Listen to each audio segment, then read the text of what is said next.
Please excuse the mess. The SonarFeed appears to be having a few difficulties.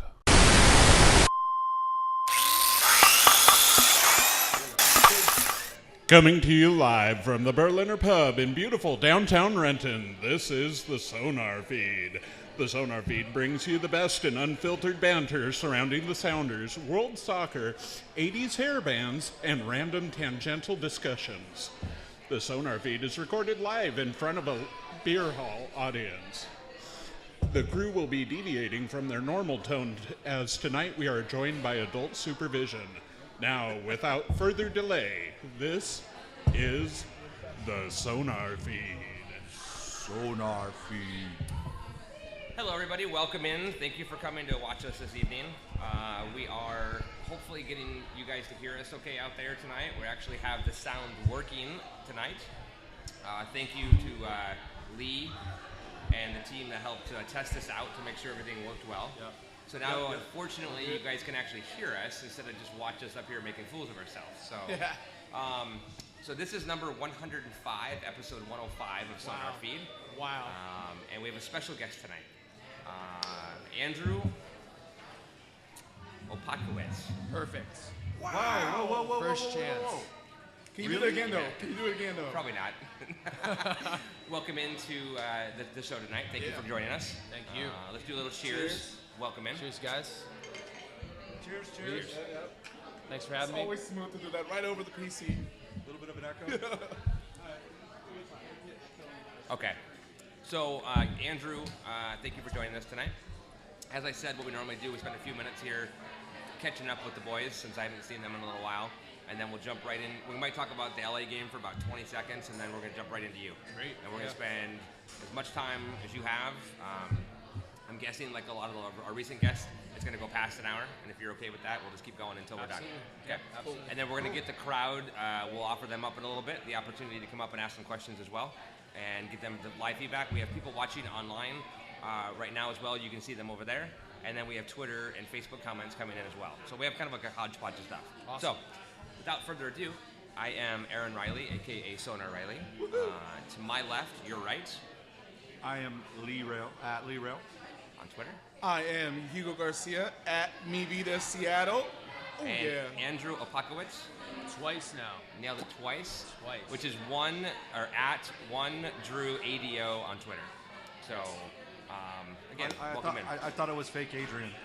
Oh, that's right. So anyway, so here we are tonight. Let's talk After about a great weekend.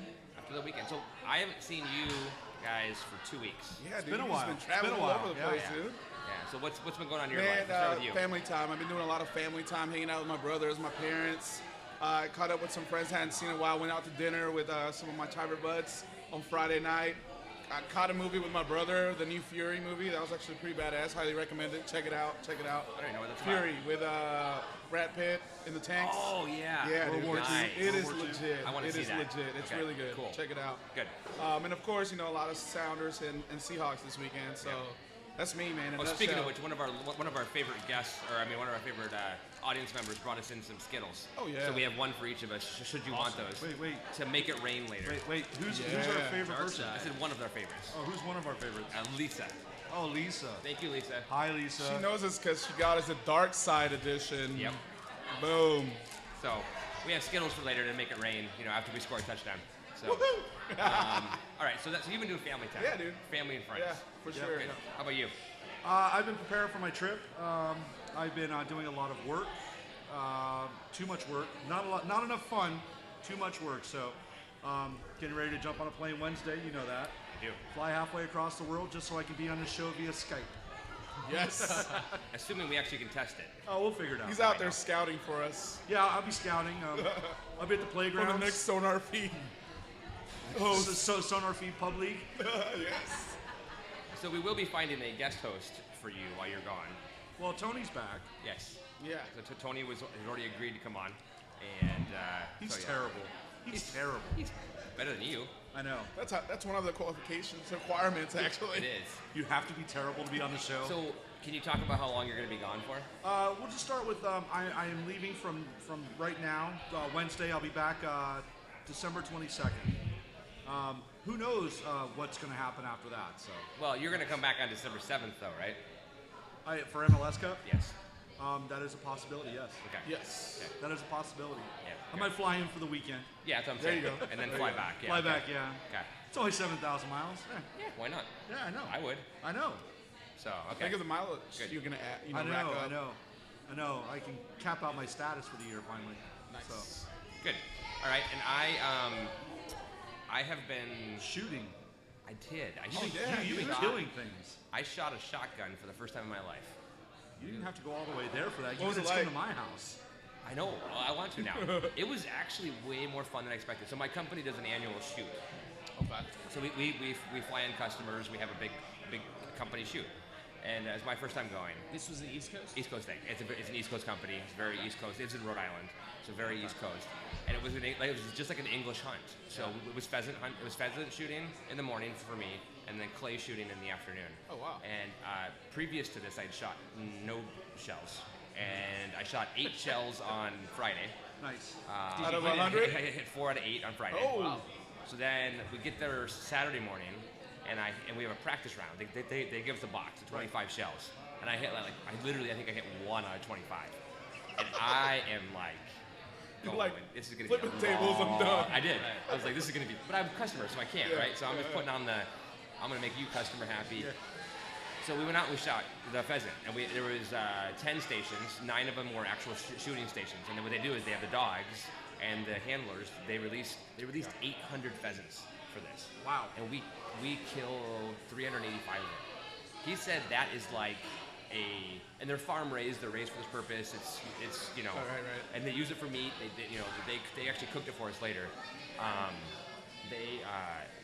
They do an English hunt, so they release them, and they come up over your stations. You're at different stations around there. The first station, I did 1 shell. There was like 10 birds that came by, and I only fired 1 shell. Nice. The second station, This guy's definitely West Coast. I did more.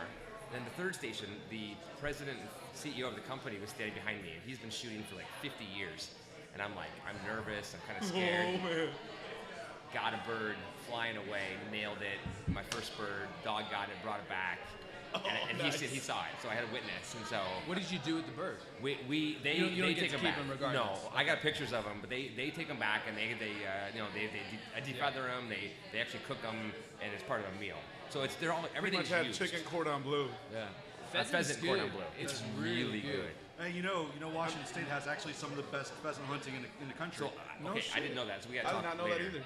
So I shot. I did 6. We had some 6 birds total, which I was pretty happy with. And then we went to clays. We shot 100 clays. I got 67 of them. Nice, dude. Never having shot ever. It's not bad at all.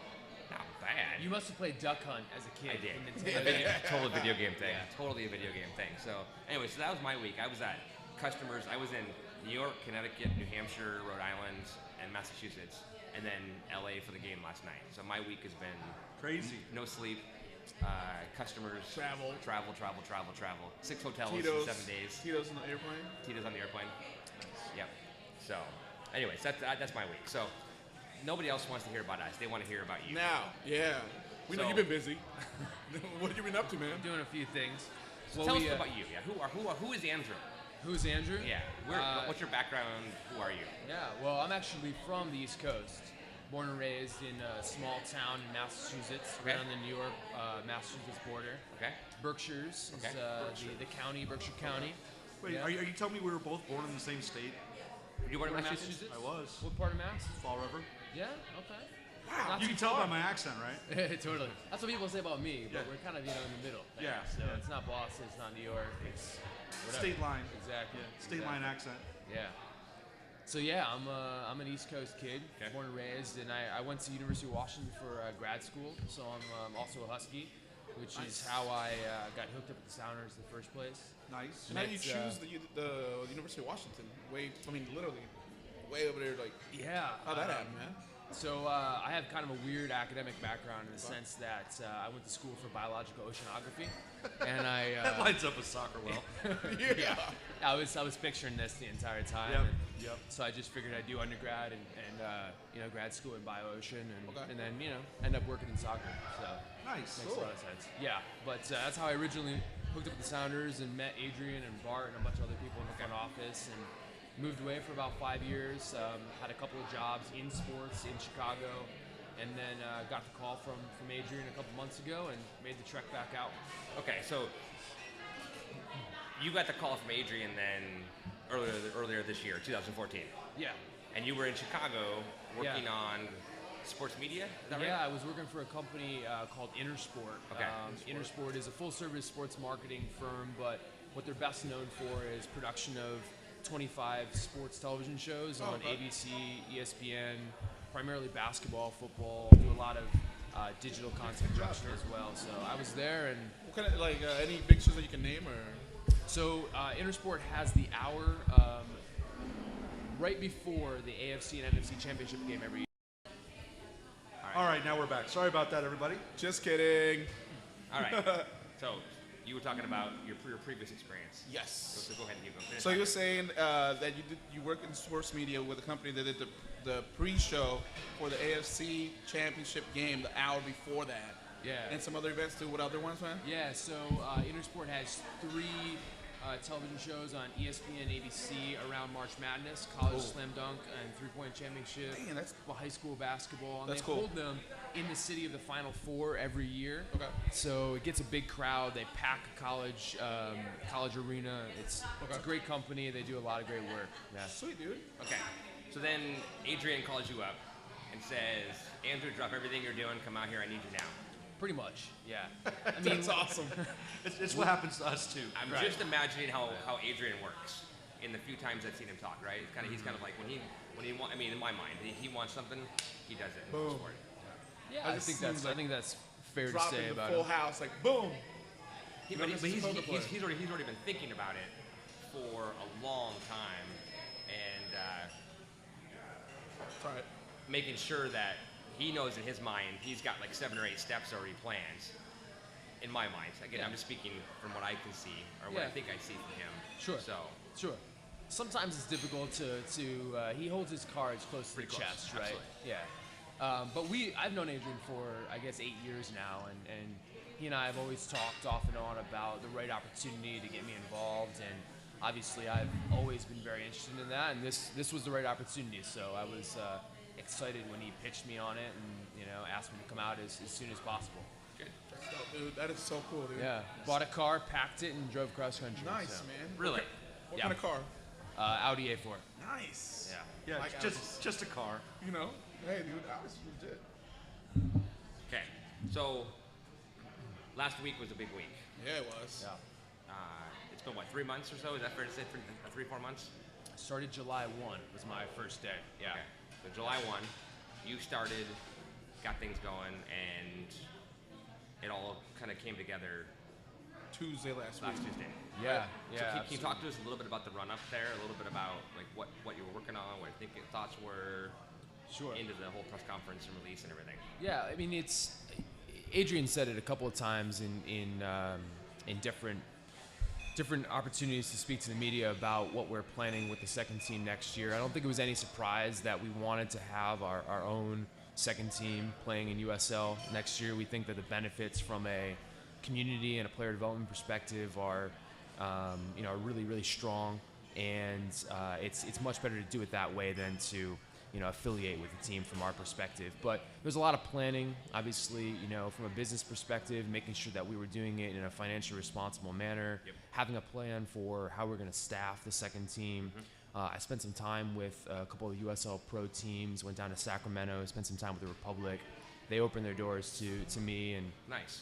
to us, and just try to learn sort of what best practice in the USL looked like, because as with anything, we want to do it the Sounders way, and we're not going to cut corners. So it was a lot of making sure that we knew what we were getting into, and we had a good plan in place, 360-degree plan, and that took a couple months. And then it was about putting together the announcements and getting a franchise agreement in place, and getting our agreement with Starfire in place so that we could announce the continuation of that partnership and the fact that we're going to play matches, all of our home matches there. So a lot of logistical things, which we just needed a couple conversations to get those things across the line and be ready to announce, which we did last week. So is it fair to say you had to kind of go like maybe 75% of the way down, understanding the whole picture before you kind of did that, or you're not 100% yet, right? You're still figuring things out. Is that a fair assessment? Or are you at 100%?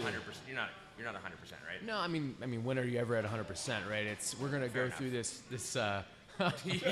yeah. Can you tell by the quality of the broadcast so far?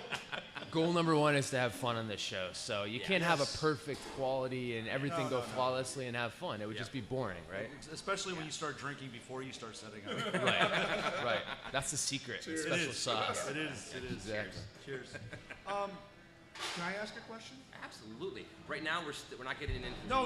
Actually, the taboo subject yet. It was an Andrew question. No, I know. So tell us a little bit about your soccer background. We know where you grew up. We know that Adrian called you. What happened in between that and business school, or before business school? Yeah, well, I played soccer all my life. I got the opportunity when I was in undergrad. I finished my senior year over in Denmark. I was studying. I did a study abroad program. Nice. And was able to hook up with a now defunct second division team in Denmark called AB 1970, which I played a few games with them. Got injured, and that's when I kind of decided to hang it up, so to speak, from the playing What days. position did you play? I was a goalkeeper, believe it or not. Nice. Yeah. That's what I played when I was in Yeah. But 8 first years grade? old. First grade? U9s are a little bit different. I know. But still, if I play public next year, very good chance it would be as a goalkeeper. Okay. Yeah, Well, you 'cause- always need a good goalkeeper in pub league, so you're on the record now as saying that. It's official. It's official. And by official, you're gonna fail miserably. I'm gonna have fun with it, though. I'll tell you that. It is fun. You're gonna be so sore after that first game. Oh, dude, I know. Trust me, but it's okay. I'll have fun with it. All right. All right, and then you were involved in a local group, right? In Seattle, Yes. yeah. When so after I moved to Seattle to go to UW for grad school, I met some people involved in the Sounders organization and then USL Sounders organization, and I was playing GSSL with a local pub team called the Seattle Wolves. Yep. Guy by the name of Adam Welch invited me to play on the team, and I played for a while, and then eventually he asked me to take over management of this GSSL team. So I'm a grad student. I love soccer. I'm just glad to be able to get back in and play. They weren't making me play goalkeeper, which was great because at this point I just want to get out there and pretend like I can score a goal or two. After he asked me to take it over, I met Adrian. I met some people in the front office, and we came up with this idea to build something with the Wolves, which was more about player development and helping young players, elite youth, develop into professionals. So I spent 3.5 years on the side while I was going to grad school, working with Evaluating talent and looking at that part of it. Yeah, we worked with a lot of youth clubs in the area, like Crossfire Premier. We had about 110 athletes from U17. We had a PDL team, a semi-professional team that played in PCSL. A lot of premier rec teams in the area where guys in college, just before college, and just coming out of college who were interested in that really competitive opportunity to play within a serious organization and had aspirations of going pro. Had the opportunity to train in a professional environment. We trained, 3 times a week. We had a technical director named Alex Weaver, who is a UEFA A licensed coach. Full coaching staff, front office at Starfire, and did that for about 3.5 years. And it was a really fulfilling experience. Cool, yeah. Good. Okay. Did that answer your question? It did answer my question. Thank you for worrying That was about me. a wonderful question, by the way. was. Thank you. Sometimes I can pull them out of my hair. I know. I'm impressed. So, do you have anything on Andrew or his Yeah, background? a little bit being a sports fan, I found out you're Boston Red Sox. I mean, you are from Massachusetts. I am. But you also like hockey and Celtics, I'm assuming? Or Celtics. I'm just saying, hey, Boston. Wait, hold on. The Celtics don't play hockey. Well, no, the Bruins play hockey, but the Celtics. Oh, okay. I was You like, know. I'm sorry. I missed the disconnect. I'm just going straight to it. Like, so tell us about you being in sports. Like, was it always soccer, or being in Boston in the I'm guessing mid '90s, early '90s, you gotta love Boston Celtics and Bird, all those teams. Well, first of all, I survived the doldrums of the Boston sports years, where the Red Sox, Bill Buckner, '86, the whole thing, right? I was just glad that my grandmother lived to see the Red Sox World she Series. did? That Okay. was fantastic because Mine didn't. She was 10 times the Red Sox fan that I was. But I grew up in a house where baseball was the first sport. My father was big baseball fan, big Red Sox fan. So as soon as I could walk, I was playing t-ball, and I had my full Jim Rice jersey on. And soccer was kind of an afterthought in the upbringing. But as I got a bit older and started playing youth, it became my first choice, to the point where by the time I got into junior high school, I had given up playing basketball and baseball, and I was playing soccer year round. Yeah, club soccer year round. Favorite soccer player growing up? My favorite soccer player. So I was a Peter Schmeichel guy because I was a goalkeeper. That's how I really got interested in the position, but which also made me a Manchester United fan. So Ryan Giggs has always been an idol of mine. Okay. Yeah. Okay. All right. So I want to move into, if you don't mind, talking a little bit about. Well, actually, no.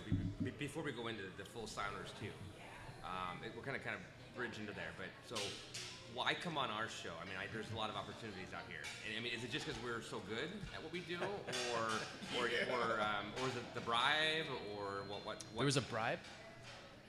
Wait. The money didn't make it from Hugo. Oh, they're just surprised.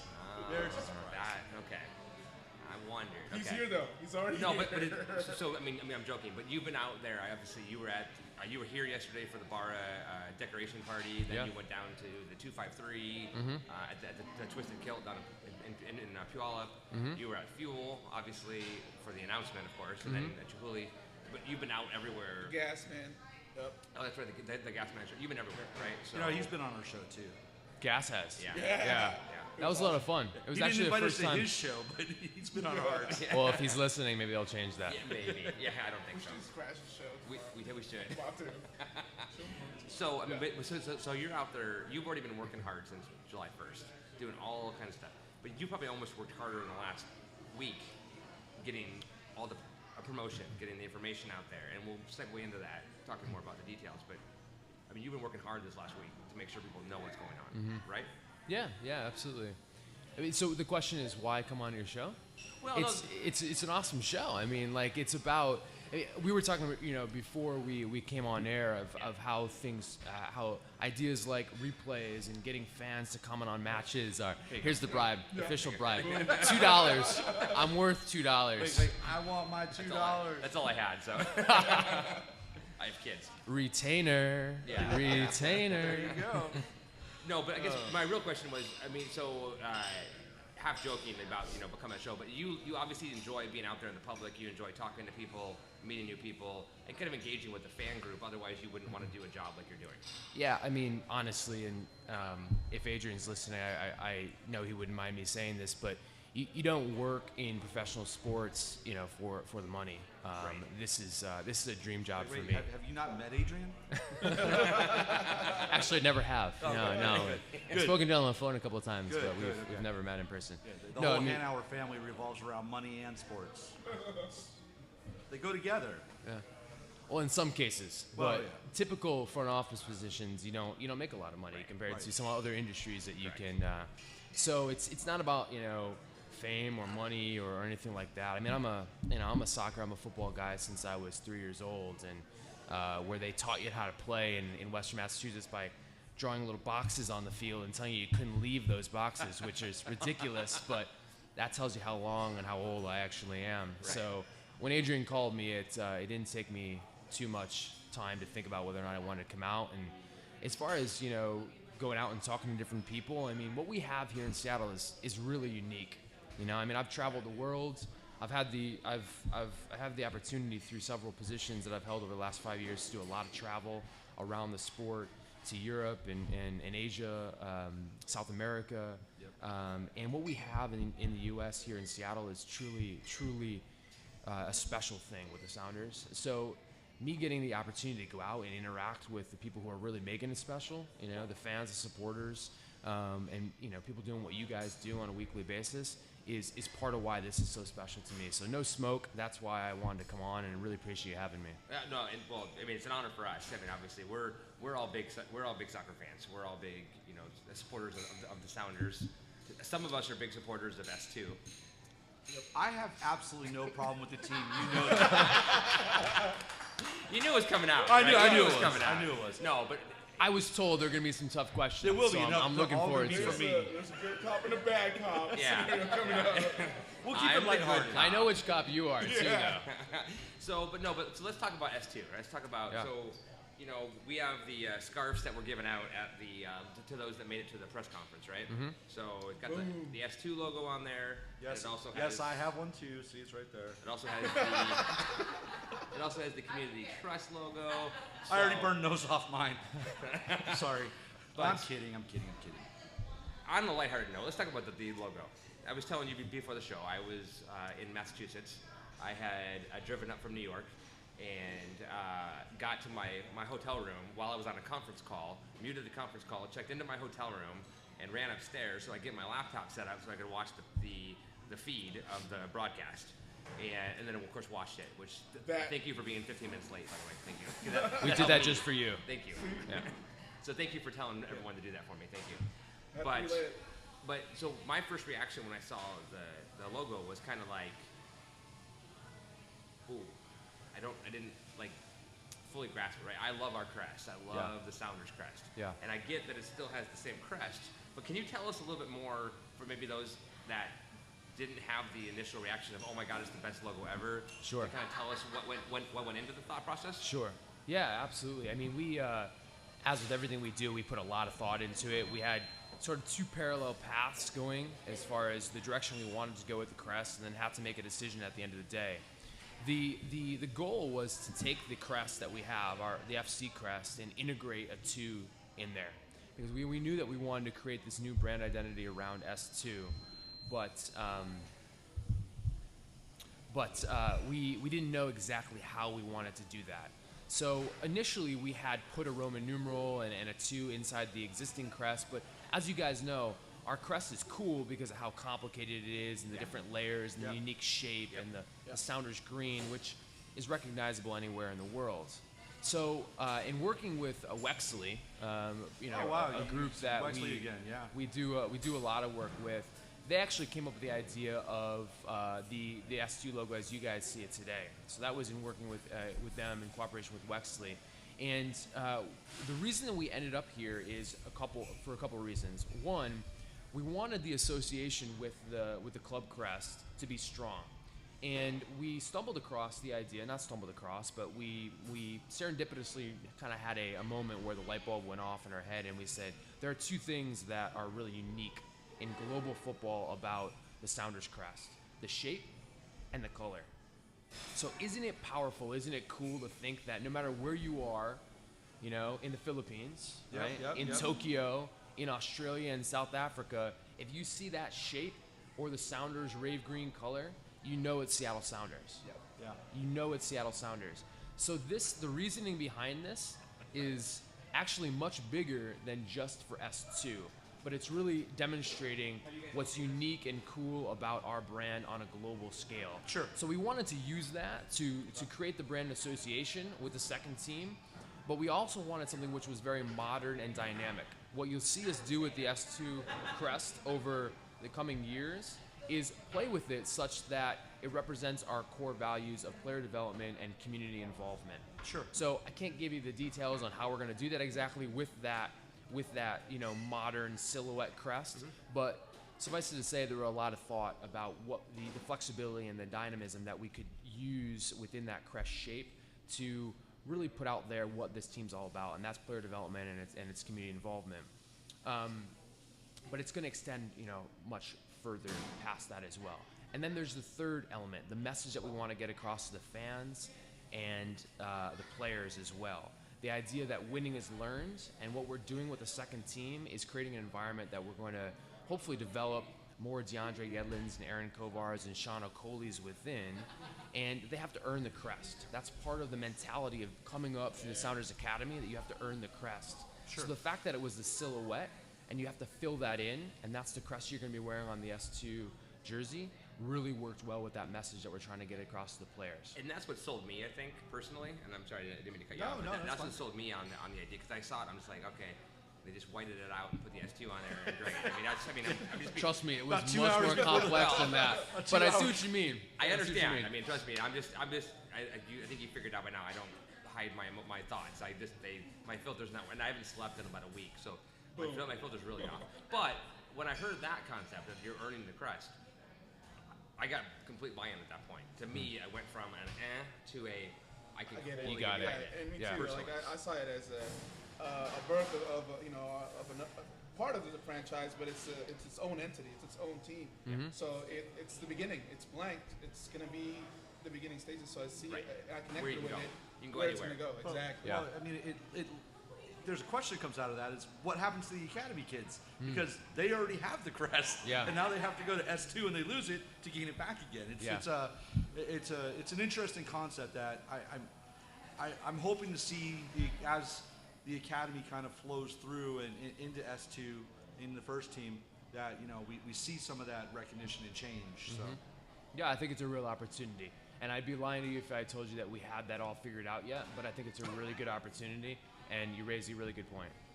All right, so how about the name itself? S2, Sounders 2. Obviously, we had already LA 2, Portland Timbers earlier in the day last week mentioned. Who? The other team down south, but they're calling themselves the Timbers 2, etc. Yeah. Was that kind of were you? Instructed is the wrong word. Were you asked to keep up the naming platform? Did you guys think about naming it something unique? Maybe like just the sound, or I don't know, whatever. Did you do something different, or Yeah. I mean, kind of what went into the naming process? No, it's a great question. So we considered a lot of different possibilities for the name.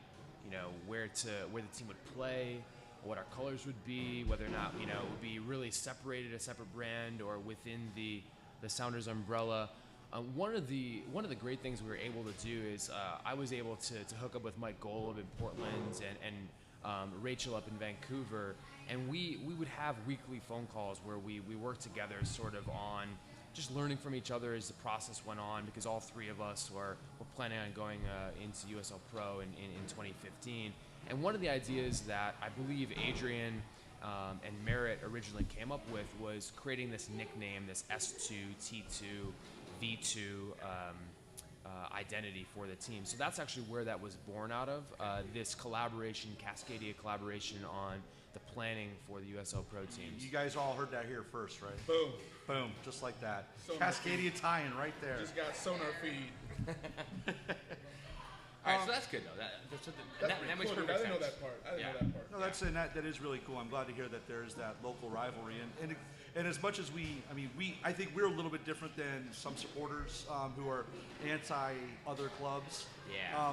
We kind of have friends in all the clubs throughout the U.S. We have Hashtag frenemies. by Yeah, the way. frenemies, So we you call know. them frenemies. Love it. and so like we've had the guys from Black Army and Chivas be on the show.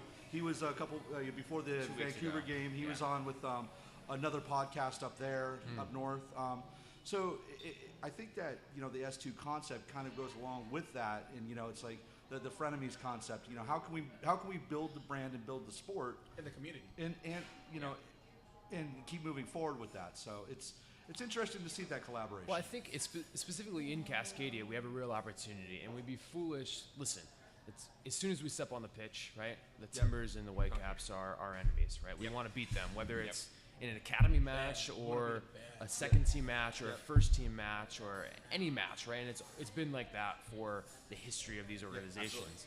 But when we step off the pitch, we have the opportunity to really collaborate and realize that because we have something special here in Cascadia, which certainly doesn't exist anywhere else in the U.S. and arguably in in a larger geographic area than that, then it's in our best interest really to collaborate on some of these planning endeavors, and they've been really helpful to us, and I hope we have to them as well. I think it's huge. I mean, you mentioned Sacramento, et cetera, but I think, and just to touch on Lee's point, I mean, absolutely, to us, we are the anti-ultra in some ways, in that we are ultra fans, and we're like, I mean, I'm addicted to the sport. I'm addicted to everything. I mean, I went to the game last night. I'm figuring out how I'm going to go to any of our playoff games. I mean, and all of us here, we do that all the time. We're that group.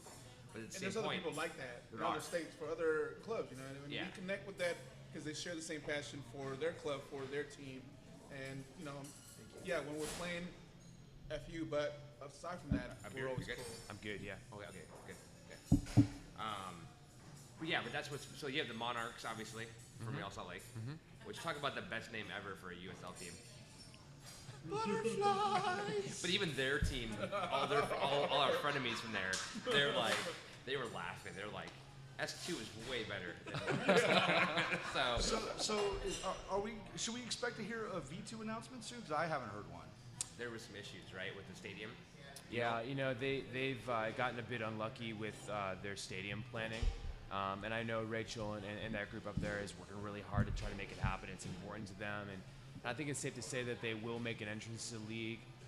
They're hoping it's still this year, but they've got to be smart about it. And just like we would if something hadn't worked out with Starfire and there wasn't another option for us, then we would have considered postponing until 2016. And I think that's kind of we're coming down right now to them needing to make a decision there. We're hoping they're in the league, certainly, but either way, I think they will be in the future. Good. All right, so should we walk into the, or do you have anything else? I have one USL question, and I'm going to ask an expert, or soon-to-be expert. So there was a lot of talk around USL going into regionalized play. Has that happened? Because we haven't seen USL play. Well, a majority of us haven't seen USL play since 2007, 2008. Right. So how is that going? Do you feel that it's working well, and can we thrive in that environment going forward? Yeah, absolutely. So no decisions have been made by USL. We'll have our first meeting as a group, as a league here since we've joined in a couple of weeks, and that's going to be one of the major topics of discussion. Okay, cool. Schedule and alignment. I think it's safe to say with the fact that USL Pro is going from 14 teams to potentially as many as 24 next year, that they're likely going to be looking at a regionalized competition. Okay, and what that means for us, I think it's great all around. It limits the travel throughout the season, right? But it also gives us more flexibility on when we can schedule matches, and it pretty much ensures that we're going to be playing a lot of games against the likes of Portland and Vancouver if they're in the league, and LA and Real Salt Lake. And Sacramento Republic, which I'm looking forward to as well, since they are the defending champions. Well, my territory is the Bay Area, and that's not that far from there. I mean, it's not close, but it's close enough where I can schedule my business trips now for S2 and for S1. So I'll be there. I'll tell you, if you haven't been to a Sacramento Republic game, you've got to go. It's really, really great atmosphere, and they're doing something special down there too. So we're hopeful they make it to MLS. Highest USL attendance. How much? Yeah. They sold out a couple games that, if I'm not mistaken, like 22,000 or whatever. Whatever their first cap three is. games. This was their first season too. First 3 games they sold out at 20,000. And then they moved into a new stadium where the capacity was 8,000 for the rest of the season, and they sold it out every single game. I think with 4 or 5 games left in the year, they had already broken the USL attendance record. That's awesome. That's great. That's cool. Which is one thing we're not going to be able to do in the USL at this time, is break that record. No, I mean our capacity at Starfire is 4,500, 4,500 maximum if we bring in all the portable seating, etc. So we won't approach that, but what we will beat people on is atmosphere, because we have that above any other team in the world. I've been going to Starfire games years now, and I got to say that is the Starfire. If you've ever been to Starfire, you sat in the beer garden, been at the beer garden, you've been up against a rail, and you've screamed at Kevin Hartman for a full 45 minutes. He's done. I can tell you it's an experience which you might be able to get that at some, 3rd or 4th division clubs in England. Loftus Road, QPR, maybe. Exactly. Yeah. QPR. Only you'd be replaced by about an 8-year-old boy swearing more than you do. Well, I don't know if that's possible for any 8-year-old, because I'm just up there with them. Okay. About the same mental age. Yeah, mostly so. Pretty much. Cool. I mean that in a very nice God, way. man, I've missed you. Me too. Yeah. I know. I'm not going to see you for like a year. I know, like a year. It's gonna be All right. terrible. So let's geez, move it's into time, a isn't very it? tough. It's time, isn't it? It is. Very tough topic. Oh, here we go. So Man, 99% of Seattle has bought in to the Sounders Community Trust. Yes. I can't say it with a straight face. I'm sorry. Pretty much. No, but the reality is we've had a lot of conversations offline. We have. We have a text group that we do where we talk all the time. Pretty much all day, nonstop. Pretty much nonstop, yeah. And and I know his true feelings. I know where he's coming from. I understand it. I don't agree with him most of the time because he's wrong, but I at least understand where he's coming from. Yeah, sure. Because sometimes, or almost every time I tweet or Facebook, I don't always come off what I truly meant and by it. That's because you haven't figured out how to use sarcasm fonts yet. There is no sarcasm fonts. There needs to be. But let's talk about the community trust, which I'm a member of already. Thank you very much. I know of it. Thank you very much. And I think in the audience, almost everybody out there is, I think, if I'm not mistaken. So I am not a member. How much time do we have left? yeah. We've got plenty of time. Don't Yeah, worry. okay. No. Can somebody pull up the Ticketmaster page? Because we're going to try to convert this guy right now. So, All right. All right. So the question. Let's talk about the trust. To you, and again, some of this I know because I'm on the Alliance Council, and you came in and talked to the Alliance Council, and I didn't talk about that with these guys. I gave them the information they needed to know without telling them the details. Mm-hmm. But let's talk about the community trust, right? So it has a logo. It has a logo here on the scarf, right? Mm-hmm. Paul Cox, who is going to be a guest on the show one of these days, is kind of helping run that, so to speak. He's kind of like the driving force behind it. Can you talk about this? Yes, the community trust. Can you talk about what it means to you, the ownership piece?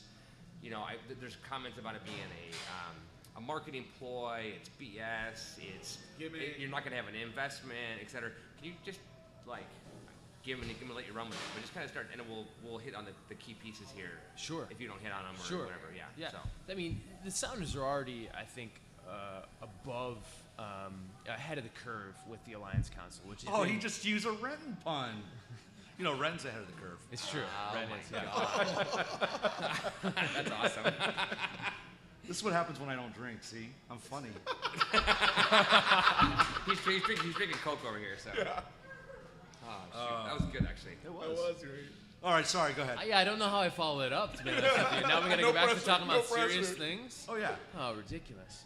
No, but in all honesty, the trust is about continuing to push that envelope. So it is very different from the Alliance, and I'm happy to answer any questions about it. But you will know more than I will, really, what the history is and the conversations that Alliance have had and different supporters group and fan groups have had with ownership over the years about wanting to have a real ownership stake within the club.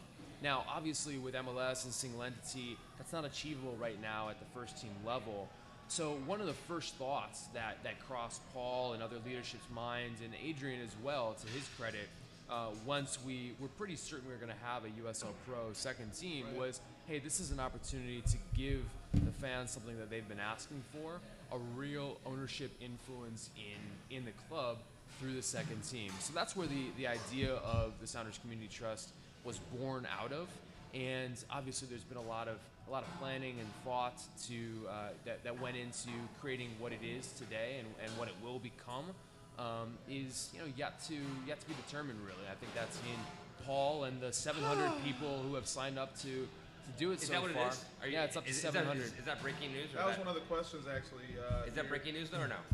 How many members in the community trust so far, and does that include the ECS sales?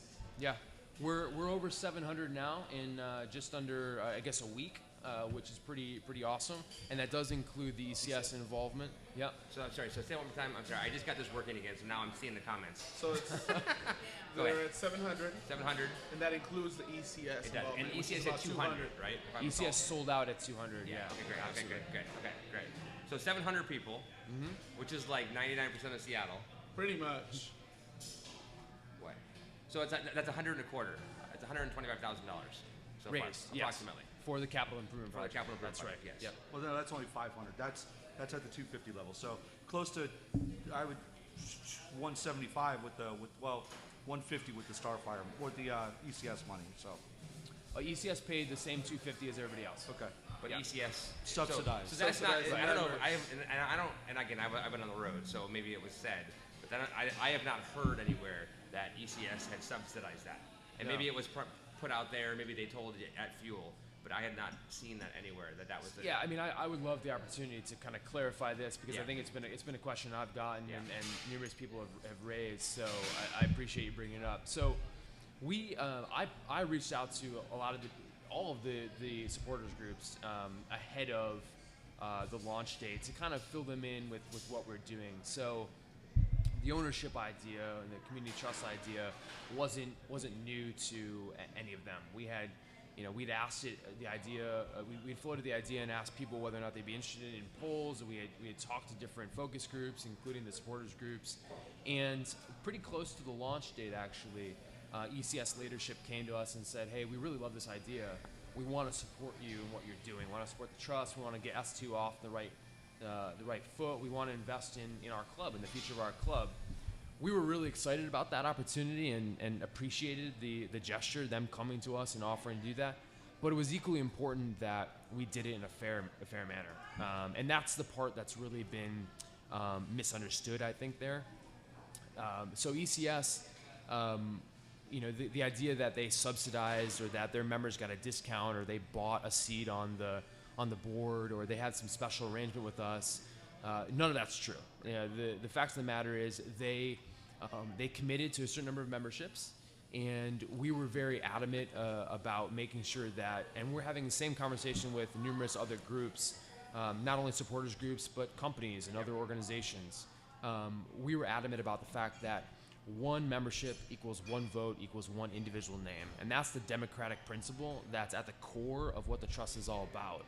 So despite the fact that ECS made the commitment, they made a business decision to subsidize that to their individual members.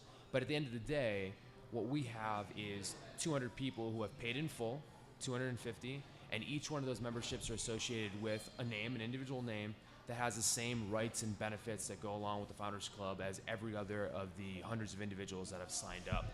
Sure. Wait, so that's a $25,000 investment.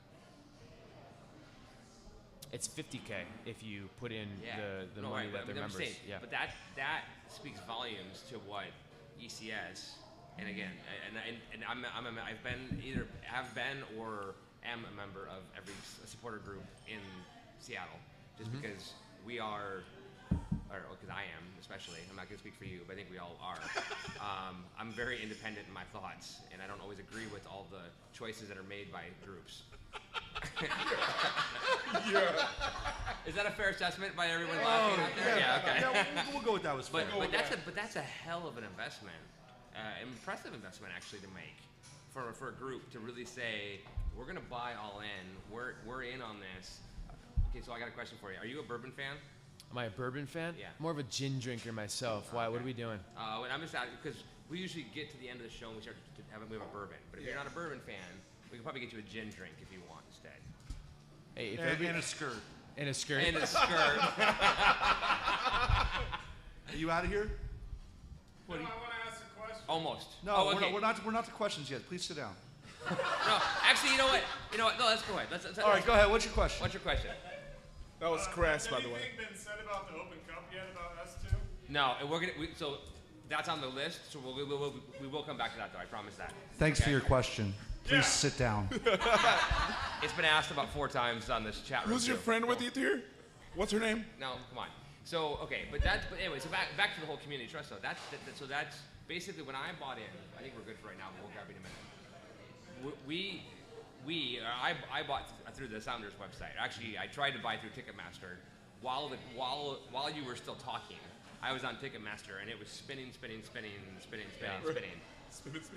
more. So I finally, said screw it, hung up and called, 1877 MLS. You called the front office. I did, and I paid $250, and then I bought 2 tickets. So I have 2 season tickets, one for me and one for my daughter. Most likely, I'll bring my wife or my son, depending on schedule wise. But so I paid $250. But the reality is, every single person, all 200 of those people from ECS paid $200 or $250 as well. Well, the individuals paid $125, and individuals paid $125, and ECS subsidized the other $125. Exactly. But it's still at the same point. There was still $250 that was paid Absolutely. to the kitty. Into Yeah. the trust. Yeah. One of the other comments that I saw on that though was that people were kind of like upset that Ticketmaster was getting a chunk of that change because you use Ticketmaster. Do you have any thoughts or comments there that you want to share? And you don't have to answer if you don't want. I but mean, just- it's a fair point. Obviously, 100% of the proceeds that we've raised and will continue to raise through the Founders Club will go towards the capital improvement projects. Any one of these websites, any one of these pieces of infrastructure that you use to fundraise will always take a cut. Sure. We're actually, and this is some more breaking news, we are switching to a different platform to take Founders Club memberships and season tickets because Ticketmaster has, just hasn't worked out for the purpose of selling these memberships. Okay. It's a different product, and we want to be able to explain what Founders Club membership includes because there's a lot of benefits and rights that go along with that, not only in the trust but things which the club has bestowed. So probably sometime tomorrow you'll see a transition to another platform, which will make it really easy for people to sign up for the Founders Club and then add on season tickets. And we've also made the decision, we probably should have done this in the first place. I'll take responsibility for this, is we're going to only ask people to put down a $25 deposit on tickets going forward. If you bought tickets and we have several hundred deposits, several hundred people have paid in full for their season ticket already. You've bought 2. We appreciate that. You're all set. You're going to get your reserved seat. We're going to have somebody calling you in the next couple of days to sort that out. But going forward, over the next couple of days, as you see this platform rolled out, it'll just be a $25 deposit per season. So actually, ticket. can I ask? There are 700 founding members and 700 season tickets, or did I hear you just say all the people who bought season tickets who paid that? So I want to. Not everybody who bought Sounders Club, Sounders Community Trust memberships have bought season tickets yet. Okay. We haven't even rolled out tickets to ECS yet. We've got to do that this week as well. Okay. But there have been several hundred people who have bought Several hundred tickets people as bought well. tickets. Yeah, Okay, I don't so know the not- exact number No, right that's now, fine. but Okay. yeah. I just heard, so I want to make sure I didn't hear. So I'm sorry. Go ahead. So you heard it here for SonarFeed. First, exclusive. They're rolling out their own way to get your memberships and tickets tomorrow. Do you So want what does to? that mean for me? That makes it easier for you. So here's the question I have. When the MLS team, when Sounders MLS team was announced, you could put your name on a waiting list. Okay, there wasn't a lot of information to deal with.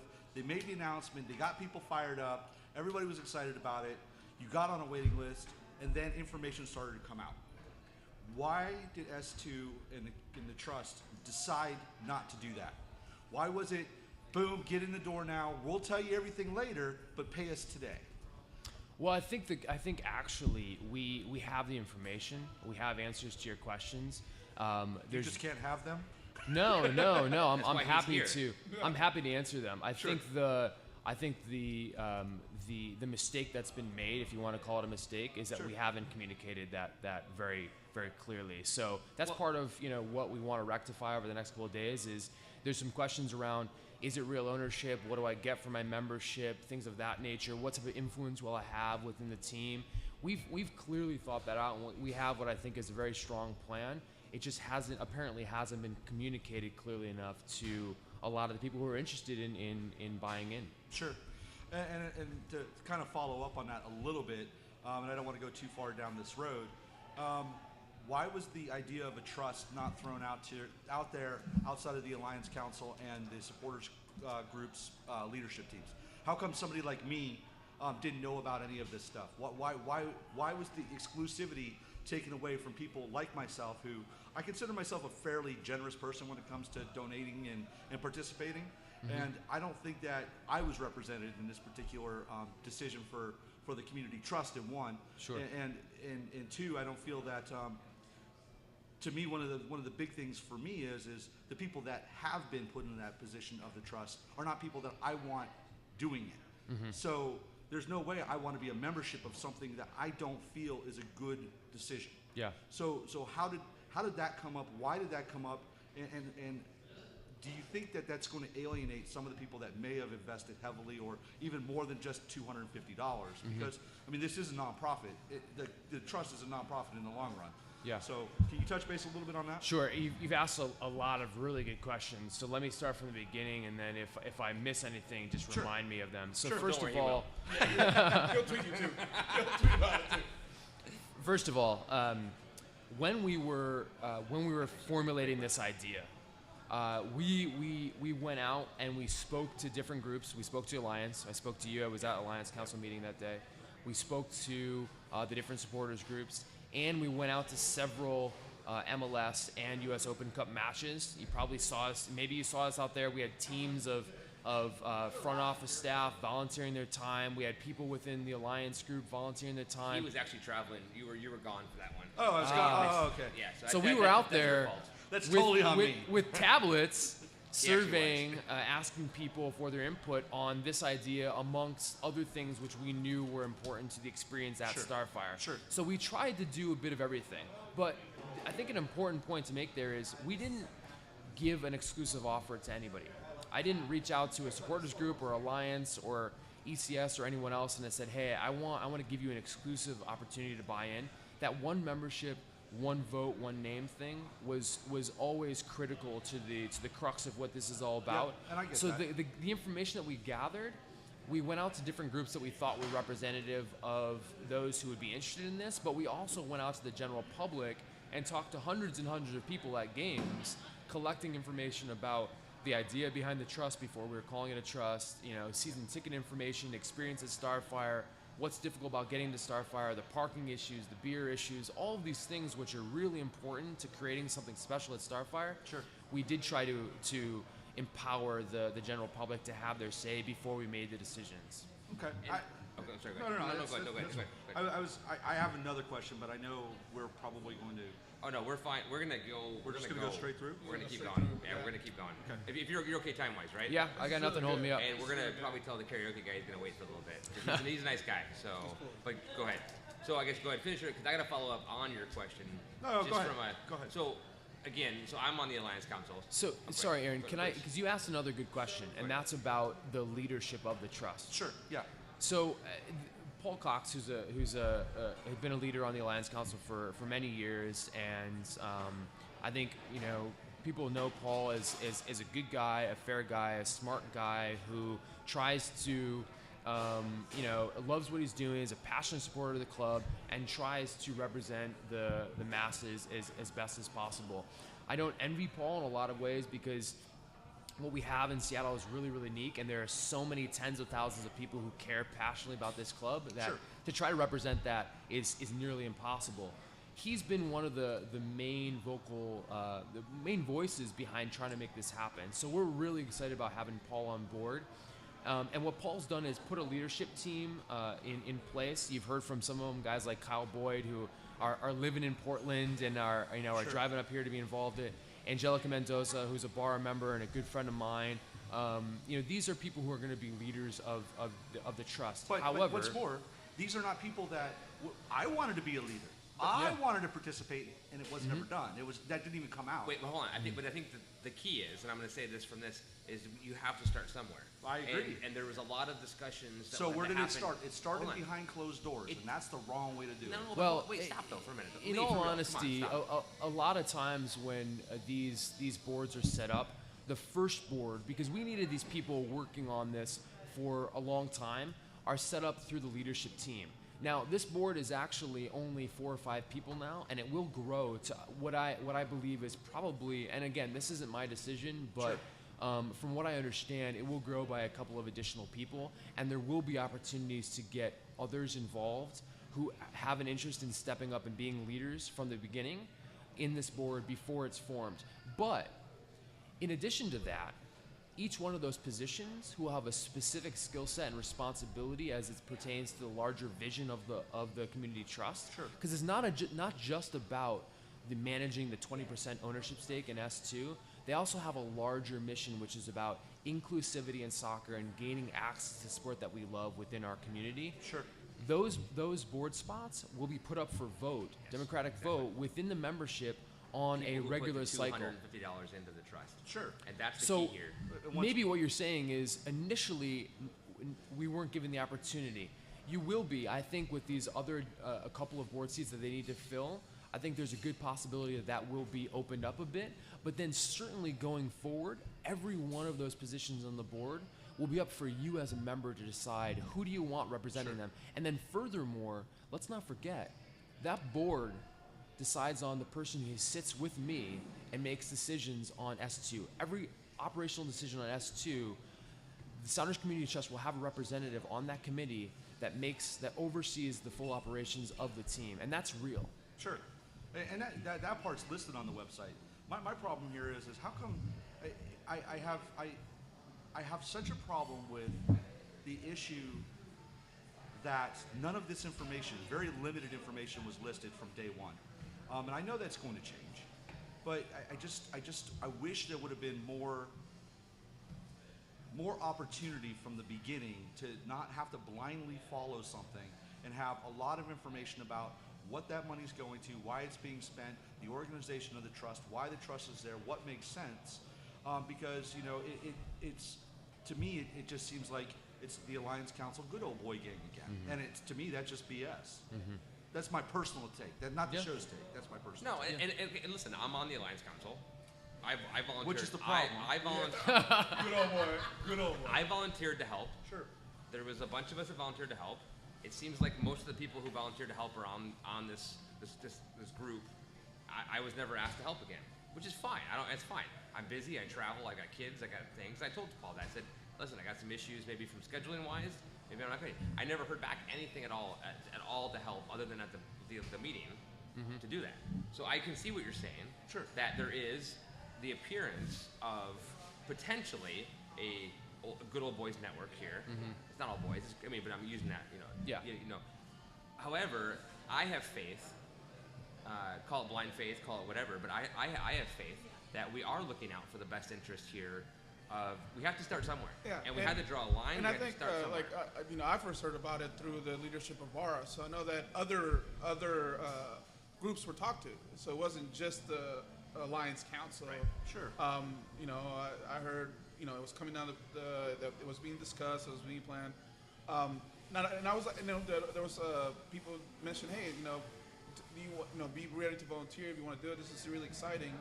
But I know that other groups were talked to. It wasn't just the Alliance Council. Here's the real problem. You guys didn't talk to SonarFeed. You guys screwed up. Yeah. That's really what happened. Yeah. That's really what, I'm just reading. I didn't get my invite. Yeah. Up until now. It's like you didn't know who I was. You didn't care about me until this. What I think is kind of funny That's here my fault, though. is there's a lot of people. I have a lot of pros and cons to this argument that I've been bringing up, and it's like somebody's in the chat room, Nick Hollywood, who's a big ECS guy. Capo, all kinds of stuff. He says I'm asking for the moon, and it's like purely from a personal finance standpoint, there is not enough information about what the trust is and how it's going to be, led. Yeah. We all know none of the bylaws have been written. We know that technically it hasn't even been filed yet, so it's technically the idea of a trust, not an actual real trust yet. Yeah. We've been public with this, so it will be be created. But you make a good point that a lot of this stuff, is to be determined. So sure. I understand what you're saying, Lee. Sure. I don't think you're asking for the moon. I spent yesterday with Nick, at TK Pub in Puyallup, and those guys were great, and he's an awesome supporter. Very passionate, yeah. Totally. I don't think you're asking for the moon. I think what you're asking for is if I'm going to buy into something, and I want to believe that this is something where I can have a real influence, that you've got to believe in the process, because that's what's important. Sure. So I'll say this: I totally get where you're coming from, and if in an ideal scenario we would have been able to maybe plan for it a little bit better, but it's not for lack of not having those conversations. Sure. It's just for lack of not communicating them yet. Sure. And that will come out. It's part of my job to make sure that this is a real, fair thing. And I believe 100% in Paul and the leadership team that he's put in place, but I also believe that the way that the trust is structured, not only will those individuals be able to influence their club directly and in a real way, but if the membership group, which ends up being probably over years going to end up being thousands of people, they will have their voice heard simply by saying who's going to be on that leadership group. Sure. And I think that will start in the near future. I know that Paul's planning on making an announcement, giving the bios of the leadership team as it stands, and also describing how he's going to fulfill the last couple of spots. So despite the fact that you're going to be in the Philippines, I would encourage you to put your name in there, because if you have enough people who are members of the trust who want you to be on that leadership team, then you'll be on that leadership team at the end of the day. I understand that. I was giving you more of a devil's advocate. I actually don't really care that much. I don't believe that for I a don't second. believe it. I don't believe that for a second. But All right, so okay, yeah, so go ahead. We've got a we're whole at, bunch we're of. at, we're at 8:40. We have a bunch of questions to ask. I don't want to like cut this off. No, I think this is a good. That was a good segue. But I think the key is, I sat through the meeting where we talked about the opportunity, where we brainstormed with you and Adrian and some other folks. And again, I take the fact that when I go behind that closed door, I can't really talk about it because that's what I said I would do. So I told you guys enough to say something, but what I heard in there gave me enough blind faith, and I told you to trust me, but you don't trust me anymore. I don't trust anybody Ever with my since money. Ever since Kansas City, you don't trust me. Really? Really? We're gonna talk about it though. Oh, okay. No. It just comes down to this. I wish that there was. I know there's no question how I feel about the transparency. I think since the announcement that things have been very transparent. Up till that point, I understand there had to be a lot of Secrecy. Decisions that had to be made behind closed doors. I get all that too. But I do think that for me and for a lot of people, getting that information on the website, on the Trust website, having that information really flushed out there so people can see it and make decisions with their money that makes a lot of sense. And it will drive more members into it. I think so. I think so. Yeah, the more transparent we are, the more open we are, it'll drive more. Okay, so And we understand that, and just so you guys know, just to close this, we have totally gotten that from your feedback and other people's feedback, and we're working really diligently behind the scenes to make sure that our website is fully built out with all the information that we have built out, a full FAQ section so that the frequently asked questions are answered, and that includes pieces on the ownership and tax deductibility and all those things that we really haven't had the chance to speak to today, but we're listening. We want to make sure that people understand that this is a real ownership influence opportunity to affect the future of your club, and we're not afraid to tell you what we have figured out and what we haven't figured out, and what we're going to ask that membership group to help us figure out in the future. Now quickly, just a quick question about the Founders Club. I'm sorry. Go ahead.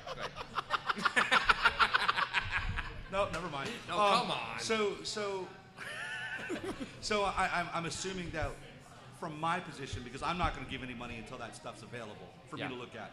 I'm assuming that you guys are going to be open and honest and let people like myself or other people who are kind of waiting for some of this information to come out to become members at a future date with the same type of benefits that the blind faithful went into it. Okay, so can I do a follow-up on that comment? Because so to my knowledge, there is a unlimited, and you correct me if I'm wrong, number of founding members available, but there is a limited number of founding member season ticket holder prices available, which is $750, I think, if I'm not mistaken. 750 seats. Seats are available. And other than that, as of now, there's no date set that I've seen for the ending date of being a founding member. No. We haven't announced the date. We will most likely limit. We won't just, obviously founding member comes with some special benefits on the club side especially. Totally understand. All of those are fully on the website right now if you're interested. And that won't go on in perpetuum. It will probably go on for a little bit longer, probably, weeks to months, and then we will stop that. And it'll be up to. You announce that though before you stop it. Certainly. What is limited are the number of discounted season tickets that we have associated for those people who have signed up to be Founders Club members. Have you reached that number? No, but it's getting pretty close. Okay, so the only thing you don't gain by being what'd you call me, a foolish idiot. No. Oh wait, no, that was not on this topic. That was a whole nother topic. You hear that a lot. I do a lot. does, A lot. He gets that a lot. But the only thing that technically right now, as of this second, that he could potentially miss out on is the opportunity to buy a $95 season ticket to the S2 for the season. You want to keep your hand out of the camera? To S2, yeah. For S2. Correct. That's the only thing you're potentially missing out on, right? Yeah. Right this minute. By not having already given your money. Isn't that enough? I would hope so. I mean, we've tried to make it is. this affordable and accessible, and we've listened to our customer, our fan, our supporter who's asked for a discount, a deposit option on the season ticket. We're giving you that opportunity for for the few that we have left. So we hope that that's one of the benefits of becoming a Founders Club member that is most attractive to people. But certainly the trust is about being inclusive. It's about, allowing everybody and anybody, whether or not you're in Australia or Seattle or whether you're part of a supporters group or not.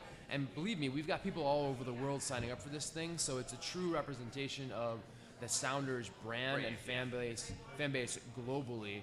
But the season ticket discount is obviously one of the major benefits from the Sounders side. But that's a limited benefit. That's a limited benefit, to some of the other benefits associated that we've bestowed on Founders Club members. The full list includes things like family and legacy. If you care about what we're doing for the community at Starfire and you want to be associated with that, I really don't care about that.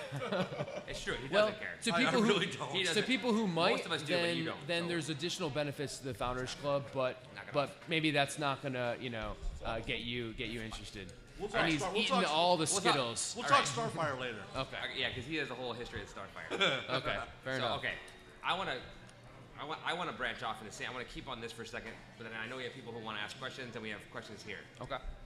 I'm a family man. I have 2 kids and a wife that I know of. No, Boom. 2 wives and a kid. boom. Yeah, thank you. Yeah. So my question is, I bought one founding membership that is going to be in a name that I will designate next month, according to what I was told online or on the phone. There is no idea of a family group. There's no idea of having. I couldn't call it the Riley family membership. I can't call it that. I have to call it Aaron Riley or one of my kids or my wife or whatever. Right. That is not something that you guys have thought of or done or looked at. It is something we've thought of, and we made the decision that you will be able to transfer or bestow upon one of your children or your wife or another family member Or a fellow SonarFeed member. or maybe Hugo. Although I think you've already bought in, so Not Lee. yeah. Not Lee. I think that might be the only way he's getting in. So, no, but you will be able to pass that on. You're thinking now. I am. But that's none of my business. Yeah. Okay, You will be able to pass that on. Okay, so it is a transferable membership. Yes. Okay. To family. Correct. To family. Correct. Blood family. Yes. Or, Blood okay, family. Okay. And there are other family benefits. So because you hold one under your name, Yes. your kids will actually get a pretty cool experience at Starfire. Yeah, I was There'll just be looking here at we have offline. We have one of our producers gave us this list here, so they can actually go on the field area to watch them warm up, etc. Yeah. I got this idea from the Tacoma Rainiers. Have you guys been to Rainiers games? yeah. It's a really cool environment where you buy a ticket and you can literally basically step on the field to watch the pitchers warm up. You can hear the crack of the ball, and we want to bring that same atmosphere to kids who are learning to love the sport that their parents love and their friends love. And I think it's access to players that really does that. So we'll have a special little area on the field that family members, children of Founders Club members will be able to go to pre-match. And then we'll hold other events like autograph and photograph sessions for those kids with players each year as well. Okay, good. So Lee, is there anything else that you No, wanted no, to no. hate-filled? No, I'm good. If you read here, it says Lee's hate-filled intro. No, I'm just kidding. Actually, I do. I think Andrew gets the fact that we are. I mean, I've been joking, but I think some of the questions he asked were decent. I think some of them were terrible, but that's But These are the questions that we're being asked. Exactly. And there's other people like him that have those same questions. It's good to know that there are other people out there that are asking the questions, that really care, that maybe they want to participate, but they don't feel there's enough information to participate in. So, all right. So let's I do have one question. Oh, I'm sorry. Go ahead. Can I buy season tickets without being a member of the trust? Not right now. Damn it! But Mike. Not right now. Okay. And that's part of, obviously we want to get people involved in the trust early on. We want them because we want to start asking for their input early on. Sure. And I can't give you the details, but we're working on something really special behind the scenes to up the game on making sure that people know that this trust thing is for real and that the influence the trust will have, on the team and on the club. So stay tuned over the next month for that. But suffice it to say, we want to make sure that anybody and everybody who wants to be involved to have an ownership influence on the club is able to do that, and we're part of the reasoning, or part of the thought process behind that is making sure that the benefits package is as strong as it possibly can. So that's why we've limited those 750 tickets, discounted season tickets. I think we can all agree $95 for what will probably end up being 17 games is a decent price. You're getting a reserve There's no question. reserve The price seat. is decent. You'll have an opportunity to buy tickets, but right now the only way you can get in on those is obviously if you're a Founders Club member. Have you announced what the price is going to be for those 17 tickets yet, non-founding members? We have not announced the rest of the ticket plan. No. Okay. No. So for $300, I will get you a seat. $250 for me. How about I just stand on the other side of the railroad tracks on the hill?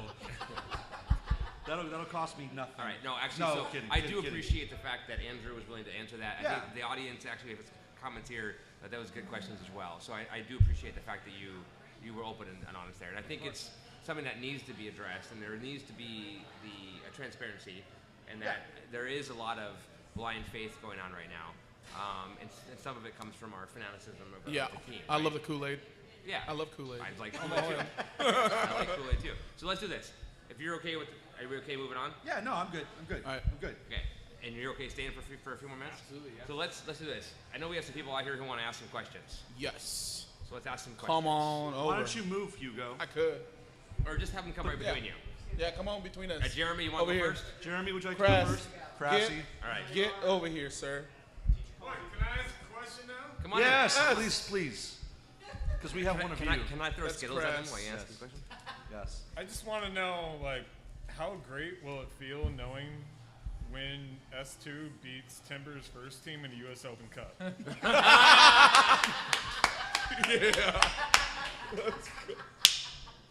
I mean, I think honestly, with the depth of the roster we have, that's a real possibility. So, I know you said it half jokingly, but No, I'm not- it's gonna I'm not feel joking pretty at effing all. good. That's the way I feel. That's a great question, Jeremy. Beautiful question, dude. So doing a follow-up there, because it was asked earlier today on Twitter and then asked in the chat room too. So S2 will be a USL member, obviously, and they will have the opportunity to enter the US Open Cup. Yep. And I know, I know that you haven't set rosters and players, et cetera, and we're not going to go into that too much detail now. Mm-hmm. But I'm assuming that there will be players that are cup tied or whatever, that will only be able to play for you, not for us, et cetera, et cetera. Sure. So we're not First of gonna all, go say, I don't love the you and us thing. Like it's one club, right? Right? Right. Right? Right? I mean, you had the caught me. scarf on. You had the scarf on before. It's there. It's there. All right, the us and the us. Okay, So no. typically the question I'm asked here, and I'll answer your question, is what happens when Sounders 2 plays the first team, right? That's going to be awesome. Yeah. It's going to be the best thing ever. It could only happen in an Open Cup final because USSF makes sure that doesn't happen, but who's to say that we can't work towards that? Can you imagine an Open Cup final at Starfire? Oh. Can you imagine that coin flip? That's a century length. No, it's a coin flip. Trust me. All right, so hold on, real quick. Would you like a gin drink or a bourbon drink? I'll have whatever you guys are having. So 4 Elijah Craigs on the rocks. And then, more questions? Oh, yeah, hold on. Yeah. No, to finish it up though, because Yeah. I think to me it is an interesting. But like a Kenny Cooper would not be able to play for S2 and then play for S1 or for whatever.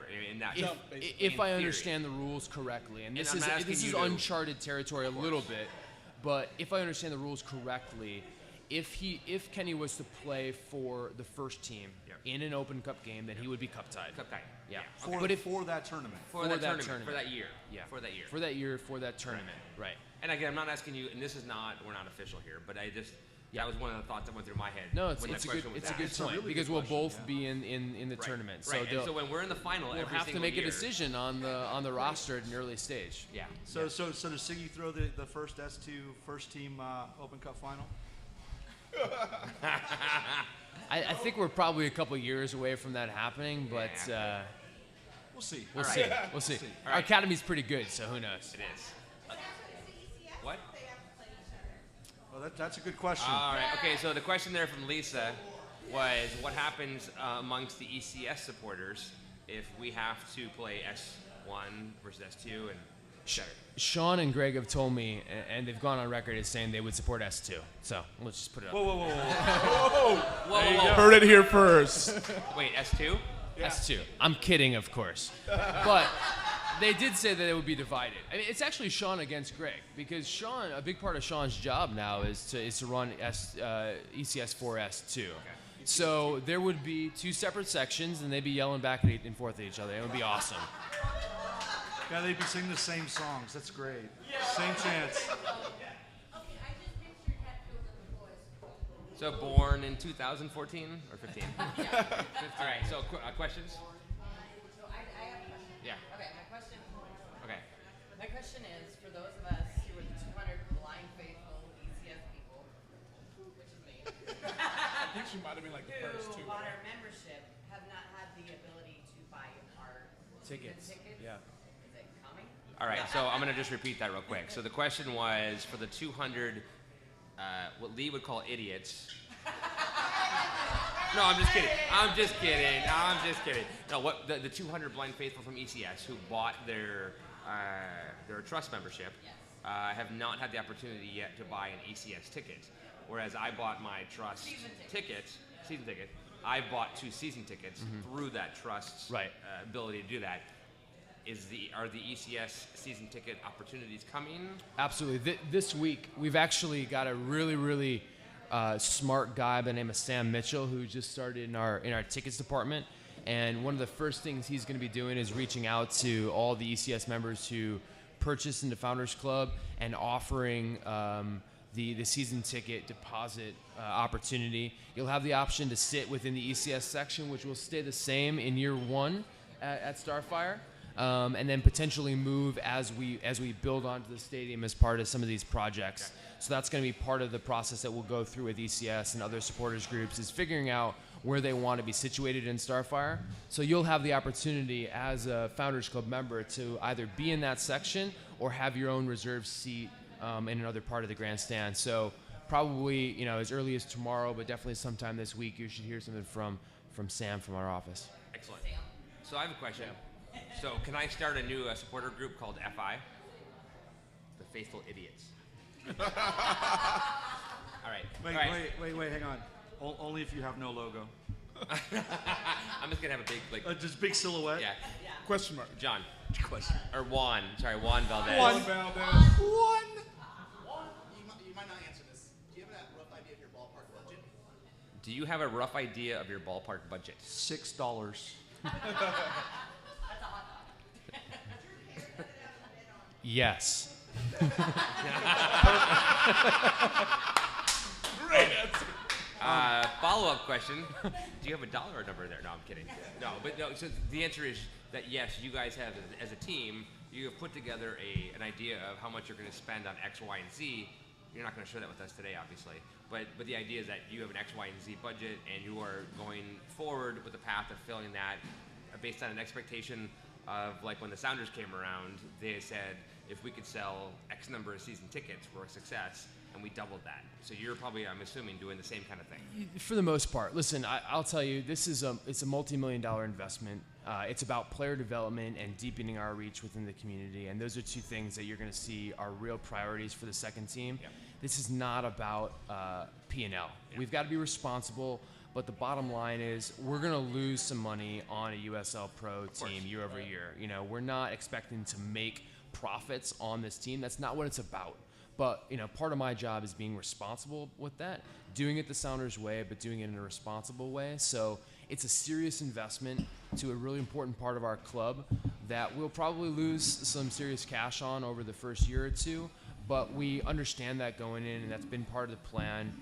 And we think it's worth it for the player development and community goals that we're going to achieve through doing it. And it's fair to say on that note, I'm still waiting for mine, so don't you dare drink yours yet. Yours is on the other side of Hugo. Oh, no, that's his. Oh, I'm waiting for it. So it's fair to say, though, if you sell one Yedlin, that Yedlin money is coming back to be written off against the books, potentially, of the development that took 3 or 4 or 5 or 6 years to help offset the costs, so to speak, of that. So it's a complicated equation. I mean, certainly adding S2 is a bridge in that player development pipeline, which we think will be important to developing players of DeAndre's caliber. But I would, if I told you we're gonna, that money is segmented in any way to S2, that we're one club at the end of the day, and it would be difficult to really assess where, who gets what. No, but it's us versus us. It's us versus us, right? It's all one. You can always count on me. You heard it here first. All He's right. already turning. So I'm not sure if our good friend Brian Schmetzer is watching, but Coach, we're drinking the good bourbon. The good stuff. So cheers. Thank you so much. Thanks for having me. I appreciate it. We do have some more questions coming through. Let me ask actually a couple. Hold on, before you ask. Okay, ask for. Does anybody else in the audience have a question they want to ask? A grandma would like to ask a question. If players from the Sounders team are hurt or something and they're coming back, they were coming back into the reserve team before, but do they come back as two or not? So the question, just real quick, the question is, if we have a player that's playing for the Sounders, the first team, are they allowed, if they're hurt or coming back from a rehab or whatever, are they allowed to play for S2 to kind of help them with that rehab, because now the reserve league is gone?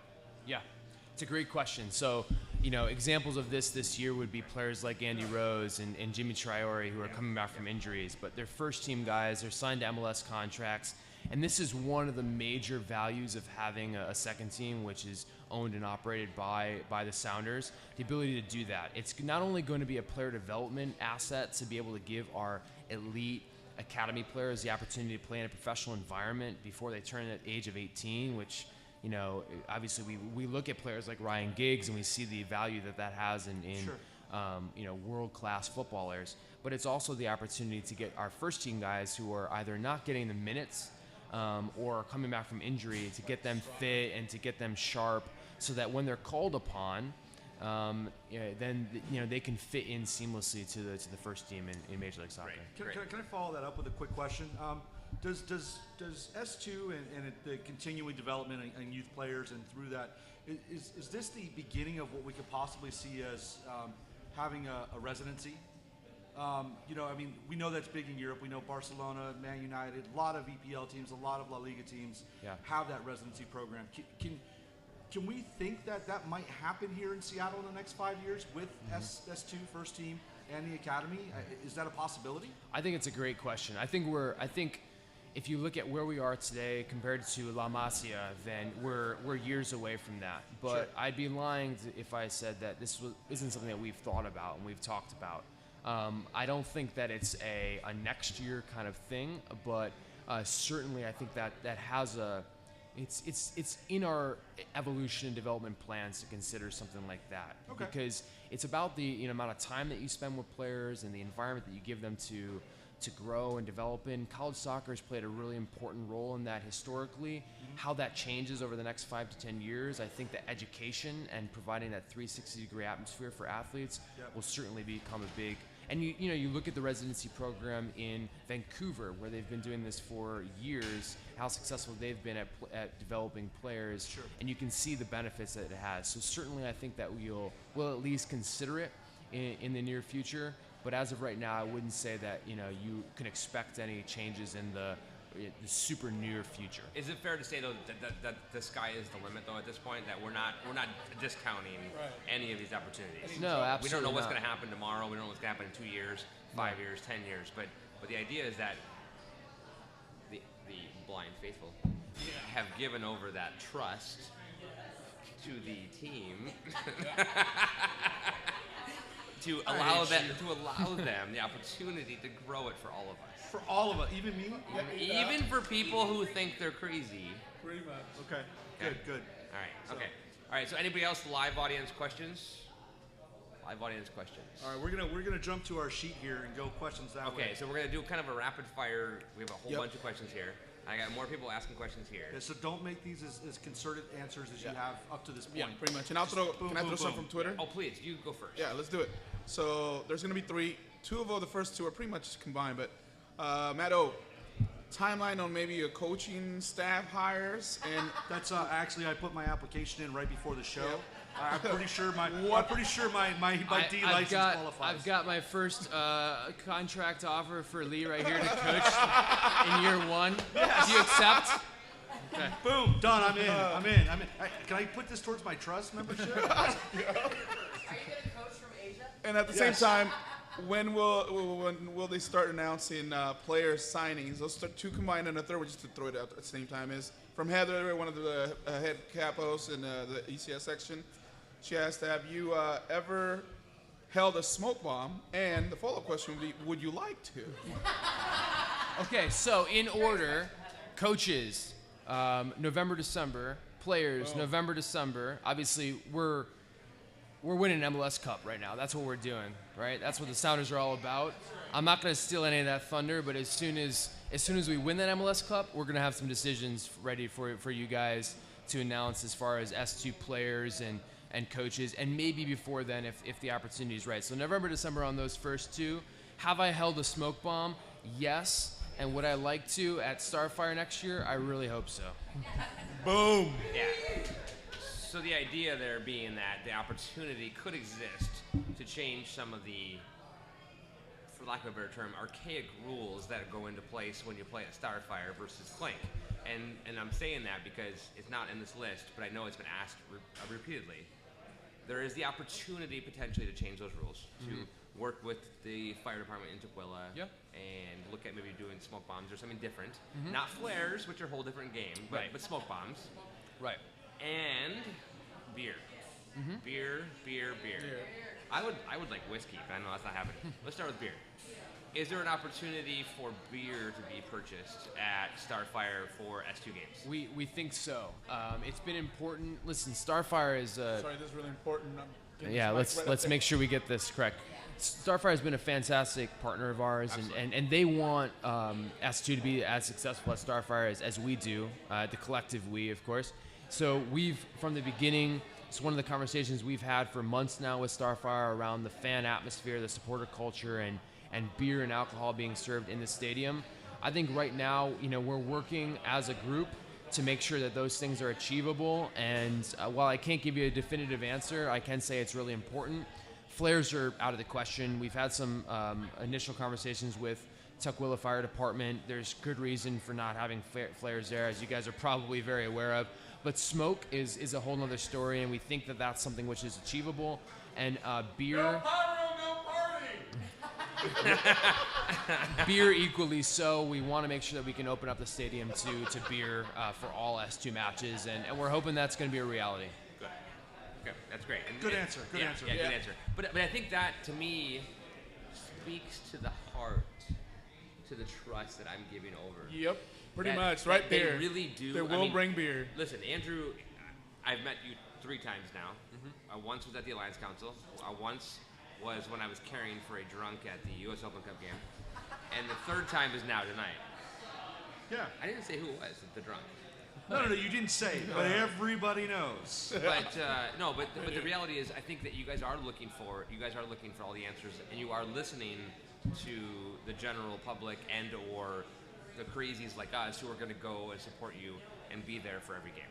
And you're not taking this lightly. You're hoping to sell out every match possible, as close as possible. We're the Seattle Sounders. What else do we do? Absolutely. I mean, as far as I'm concerned, we're the Sounders. What else do we do? Yep. And but it's deeper than that.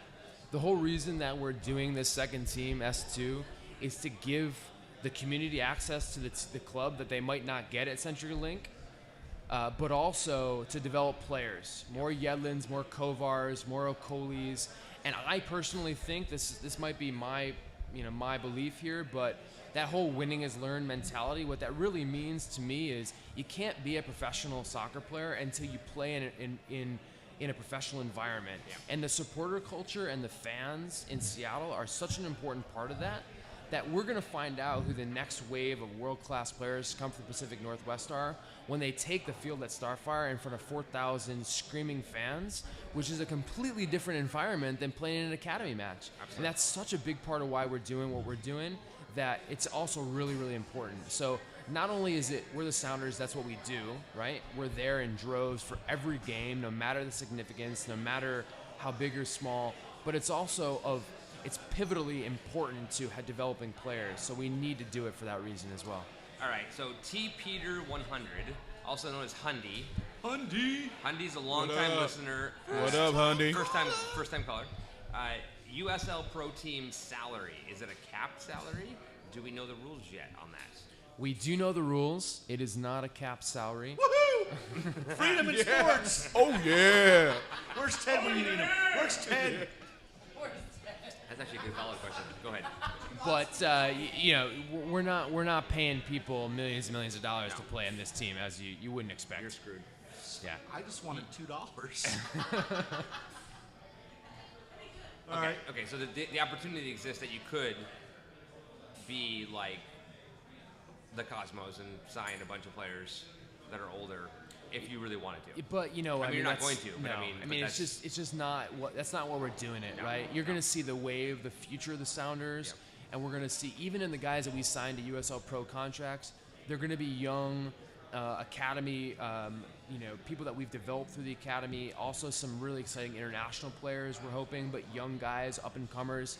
Nobody's going to play on this team unless we think that they have an opportunity to benefit the first team. It's a development tier where we think, and the LA Galaxy have proved it this year, you can develop first team players while also competing for silverware. And that goes to the winning is learn mentality too. Sure. This isn't just about development, but we want to create an environment that means something, right? They're competing for a trophy at the end of the year, right? We want to unseed Sacramento Republic, right? Sure. Warren Smith and I, the president of Sacramento Republic, already have a bet on the line of who's going to win it next year, and I hope we compete for that. And I think we can, even with the youth and the depth that we have in our academy and our first team.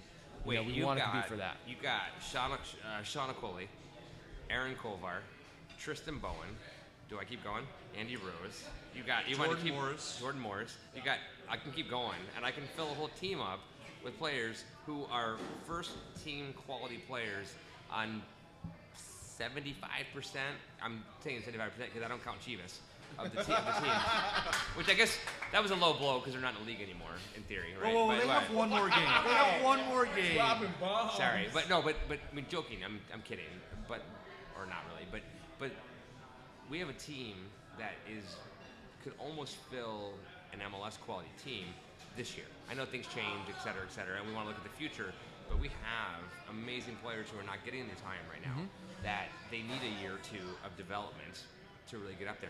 We have Darwin Jones up at UW, right? I mean, holy crap, that guy is amazing. Getting him on S2 and giving him that opportunity to play.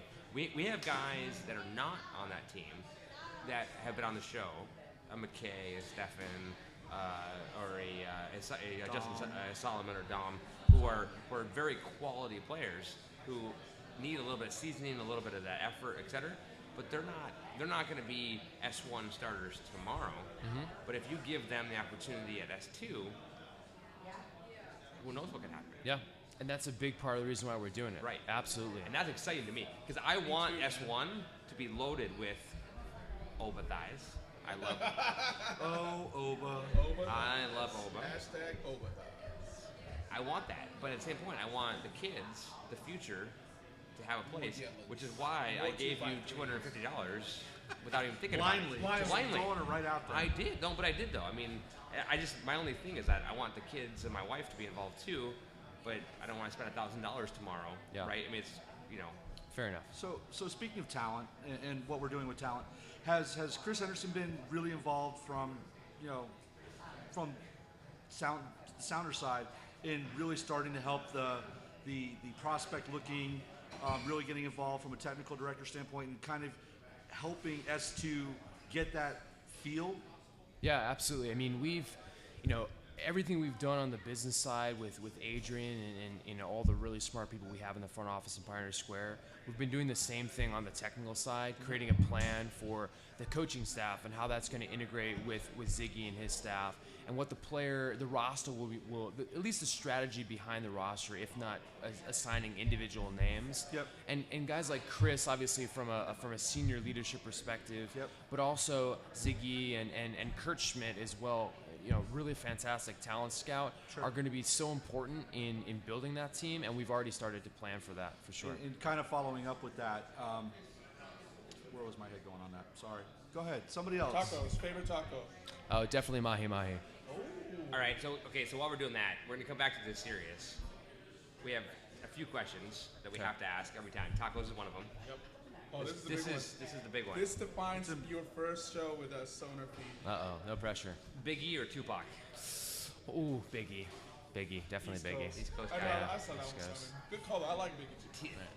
Teams you follow besides the Sounders. Well, you already know Manchester United. Yeah. But I have a good reason for that. You're from for that. Boston. Well, no, just because it was the only thing on television when I was No, I when I agree. was a kid. Yeah, no, absolutely. Yeah. And that's really it. Other than on the soccer side, on the FC side. Obviously, I grew up in Boston, so a Red Sox fan, Bruins fan, Patriots fan, Celtics fan. But football, soccer has been my first love since basically birth. So. Okay. What music do you listen to pregame? And it doesn't count because you're not a player, right? But we asked this to the players. Yeah. Like and then did you listen on Tuesday before you went out for the press conference? Yeah. Do you have a music that you listen to that pumps you up? I didn't listen to any music before the press conference. I was too worried about getting our franchise agreement signed. Wait, so you signed it right before you went out? Pretty close on that morning, yeah. So you're saying you made an announcement while somebody was drying the ink? No, I mean USL has been fantastic. Sure. It was just a matter of getting everybody in the same line, but there was never a question whether or not we were going to sign it. It's just one of those things. Sure. I'm a big fan. I'm from Boston, so you guys have probably never heard of this band before, but Guster is one of my favorite bands of all time, and I've kind of I've started to listen to them again a lot, and their music, if you listen to the lyrics, means a lot to me. So it's kind of my psych up music. I listen to it in the car a lot. Yeah. I listened to it on the way over here. Wanted to make sure that I was ready for you guys, and I'll probably listen to it on the way home before I go back in the office and get some work done later tonight. All right. So then we also have now moving on. If we have some people that we know, specifically maybe the academy kids or whatever, who are interested in understanding how they can join the future, is there going to be an avenue for them to reach out to you or a tryout or what have you? So these are academy players now that Yes. you're asking for? Well, I mean, they're already in the avenue. So we're working with the coaching staff and Mark Nichols, our academy director, and I mean, we're hoping that we're taking advantage of those 5 spots that we can have on every game day roster that are coming from our academy. So you can have 5 academy players on every roster. Yep. Okay. So, but if they don't have that avenue, or they don't feel like they have the avenue, what's the best way about them going about figuring out? If you're a current academy kid, Yeah. Well, you mean you have that avenue if you're a current academy Okay. kid, but if you're not involved in the organization, we will have some open tryouts. Okay. So if you're playing for If you're playing for the Crossfire- academy- Crossfire or Okay. one of the other I'm gonna start running. You're a goalkeeper. Yeah. Hugo, I'm sorry, you're way too old. You make me look like a little baby. But so as he's looking up the next question, have you guys had talks with U.S. Soccer and about U18, U23 players and what you guys are doing today specifically for development for that particular avenue? For the U18, U23 player? Yeah. It's not a conversation I've had directly with U.S. Soccer as of late, but certainly because of the USSDA system and MLS clubs who are involved in that system, it's something that we speak with them regularly on as far as making sure the curriculum's in place, we're developing players in light of how U.S. Soccer is helping support that initiative. Sure. But it's also about doing our own thing, and Mark is a really brilliant guy with a fantastic pedigree, and I believe, unfortunately I can't talk about it, but I think that Mark's doing some things uniquely within the Sounders organization that are going to give us a leg up from a player development perspective. So definitely encourage you guys to follow his progress over the next couple of years. All right. So we are coming up on the end. Does anybody else in the audience have a question that we did not ask or you want to ask? If you do, come up and ask. Here I have. And I lost it. Oh, when are the rest of us that are in the trust going to get our scarf and or our other benefits? Mm-hmm. Not this scarf that was part of the press conference. Right. Which is Different a totally scarf. different scarf. Different scarf. Yes. We are going to come up with a design for that new scarf. There will be certificates and other benefits alongside experiences that Founders Club members get at S2 matches. So some of that will be rolled out over the next couple of months. Some of that will be rolled out, at the beginning of the season because they're really tied to matches. But again, Sam's going to be the guy. He's going to be reaching out to all the Founders Club members and coordinating making sure that the seats are reserved, making sure you know where you're sitting, making sure that you have your credential as we are getting closer, getting the certificates out to people, getting the scarves, getting invites to special events as we get closer to the season. So all of that over the next couple of weeks and to a month, you'll be hearing from Sam, and he'll be coordinating most of that. So I got a follow-up question on that one, because here, people have come to know us as, like I told you before the show, we like to drink, we like to have a good time, but lately we've been following up and finding guests who are worthy to entertain the folks who watch us. And this one here from Hundy said, it's time to get Drew on. So I assume he means Drew Carey. So so I'm gonna ask that. I'll come back to that. Do you have a nickname? Are you Andy, Andrew, Drew? I mean, I've called you Andrew all night long, but so this was an earlier question. Do you have a nickname? Do you have something we can call you? A lot of my friends call me Drew. Okay. In high school, I was known as Andy. Okay. I have a couple other nicknames that are associated with my last name, which I won't say out here. Okay. On air. But I like Drew. So it's not Big Papa? It's not Big Papa. No. So we can call you Andrew or Drew. Or Drew, absolutely. Okay. He's got a shout out from Angelica saying she's going on the record. She doesn't tweet a lot, but she just tweeted. Yeah. Going on the record, Andrew is the greatest S2 GM of all time. Heard it here first. All time. It's funny because I always tell Angie this. I'm the only S2 GM of all time, so I don't know exactly what that means. But thanks, Angie. Yeah. Means you're number one. All right. So then, all the way from Atlanta, which it's after midnight there, and this is not a tough question, so I hope you get it right. You can't mess this one up. A Budweiser or Heineken? I hate both of them. Perfect. Yay! It was Budweiser or Heineken. But if you had to drink one, if you were on a deserted island and you could drink nothing else, forever. That's just say urine. Just say urine. Don't say that. All right, so I think that is about the end of the questions. Do either one of you have any other questions?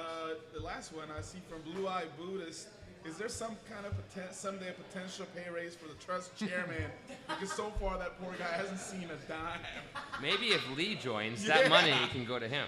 Well, I mean that does lead to a huge question I have, and I know this isn't the trust plans right now, but I do know that running a trust comes with a lot of volunteers, but typically you don't see a trust going to the size that this one is without having an executive director, without having salaried staff of some sort to make this happen. That is going to happen if your numbers are really what you're expecting.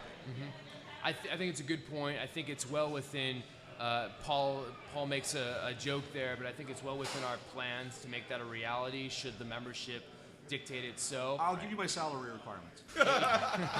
You've already got a coaching gig, and you haven't even signed up for the trust yet. I don't come on. Commitment, man. Commitment. Okay, so I'm sorry. I have two follow-up questions. Okay. Sugar Toes, who was here earlier and had to leave, said, "Tell Drew that some of us Pacific Northwesterners dig Augusta and even saw them here like 10 years ago. So she knows who the band was. Awesome. I appreciate that. And we know because it's not a girl band. We know you don't know. Yeah, whatever. And then Kyle corrected me, and I said Academy players currently. Academy alum players. Okay. And the key word was alumni. Right. I missed that word. Yeah, so right.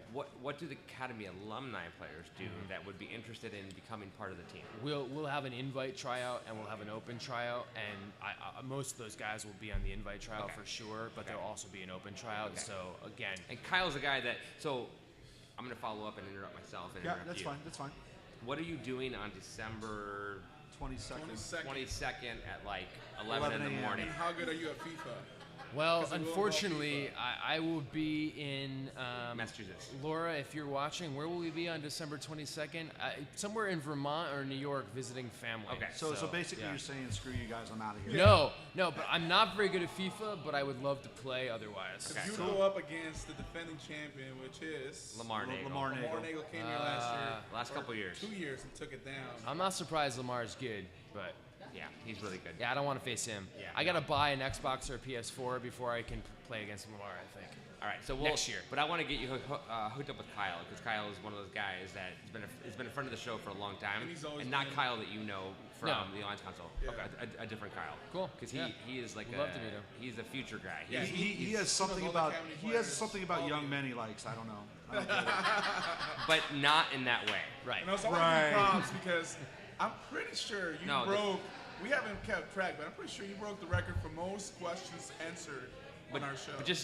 And just to correct, it's the 21st, which is a Sunday. Oh, it is a Sunday. So I'm flying home just for this. Don't worry, it's not the 22nd. It's the 21st. It's a Sunday. So it's a third annual. Third annual. That's awesome. Tournament. I would love to be here. We if I raised $800 the first year and $2,200 the second year. Nice. Where does the money go to?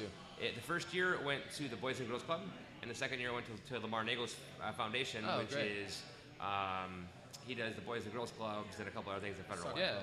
So that's awesome. And we have 100% of the money that we raise goes to that. Yeah. We absorb the cost of putting the games and everything. Well, and the Berliner does a good job of helping us out. This is a great bar. So, all right, so we're gonna end the show. Thank you for your time, and thank you for answered bearing with all the questions. Like Thanks I said, for having me, I think guys. you answered the most questions we've ever had anybody answer. Thanks for having me, guys. Appreciate it. Thank you. All right, everybody, we're going to go ahead and walk out, so please enjoy, and if you need anything, just call or write. We always answer our email. Send out tweets. And if we have enough demand, we might ask you to come back at some point. Would love to. Anytime. Anytime. All right, thank Except you. Mondays. Why not? Because he broke the rules. What rules? We didn't see any rules, did we, Charlie? Wrong, sir, wrong. Wrong, sir, wrong. Wrong, sir, wrong. Wrong, sir, wrong. You lose a contract signed by him. You get washed. You get sterilized. You get nothing. Good day. You lose. Wrong, sir, wrong. I said wrong, sir, wrong. You get wrong, sir, wrong. I said wrong, sir, wrong. You lose. Black and white, all there. Black and white, all there. Black and white, all there. Clear as crystal. You lose. Good day, nothing. You lose. Get good day, nothing. You lose. Get good day, nothing. You lose. Get good day, nothing. You lose. You get nothing. You get nothing.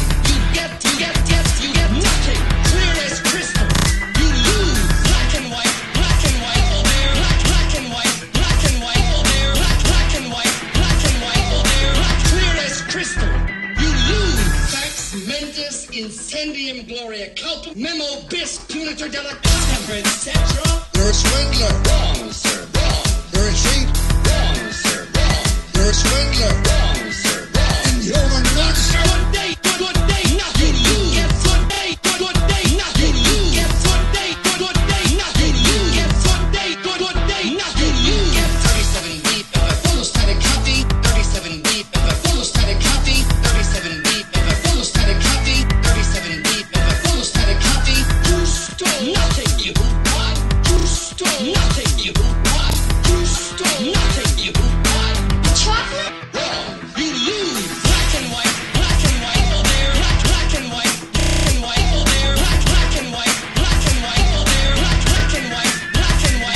Mr. Wonka? I said, Mr. Wonka. I said, Mr. Wonka? I said, Mr. Wonka? Mr. Wonka? I said, Mr. Wonka? I said, good day. When does he get it? He doesn't. Why not? Because he broke the rules. What rules?